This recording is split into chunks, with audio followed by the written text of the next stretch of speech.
Comes to something right when, of course, the former head of Scotland Yard now reaches out and attacks the former well known as Prince Harry, the Duke of Sussex, basically claiming that his claims are absolute nonsense. As ever, let me explain. Morning, good to see you, chums. Thank you so much as ever for joining me today.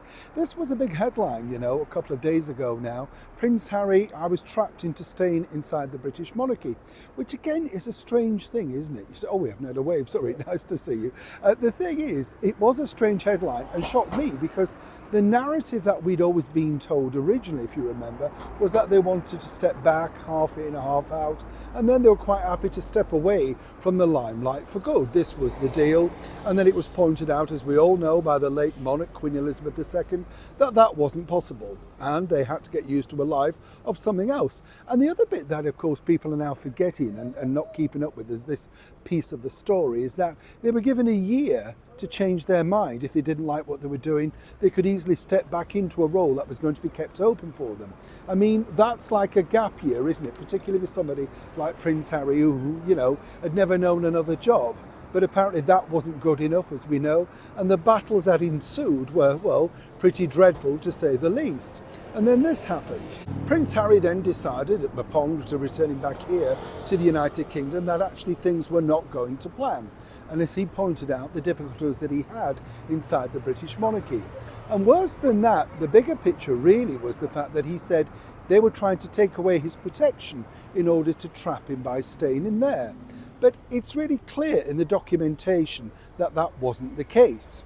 Now, a former police chief of Scotland Yard has come out and said, this is absolute nonsense. But I can back that up even further, because the former Home Secretary, the Right Honourable Priti Patel MP, was the Home Secretary at that time.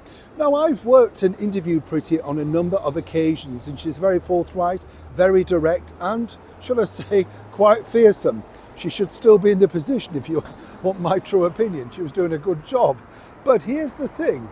I remember her discussing this with me and basically saying that in fact she was very sad that Prince Harry wanted to step back because she felt that he was a good addition to the royal family and, along with Meghan Markle, could change the narrative, the directive of where they were going. This was going to be good for the country and for the monarchy. And as she pointed out on a number of meetings, in fact, at the studio, she said it was a shame, but obviously Harry had made that decision, decided that he wanted to step away and wanted a different life of monarchy. Nowhere ever was there a situation or any conversation about him being trapped. Never was this discussed, or the fact that the removal of the protection, if anything, she and the former chief police point out that, he took this very well. He sort of said, okay, I understand that was part and parcel of the job. Now, a few years down the line, and of course a father of two, he says things have radically changed and it's not safe for him or indeed his family, his wife, Meghan Markle, the former cable TV actress, to come back to England without that afforded protection.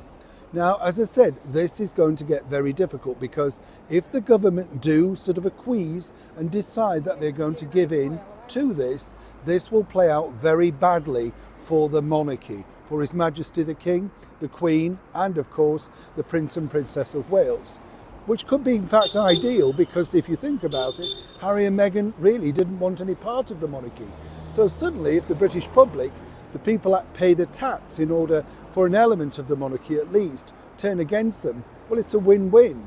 But either way, this damning evidence now across all international newspapers once again paints Harry as somebody who can't quite remember exactly what he said. How fortunate, though, that others can. Neil Sean, Kensington, London.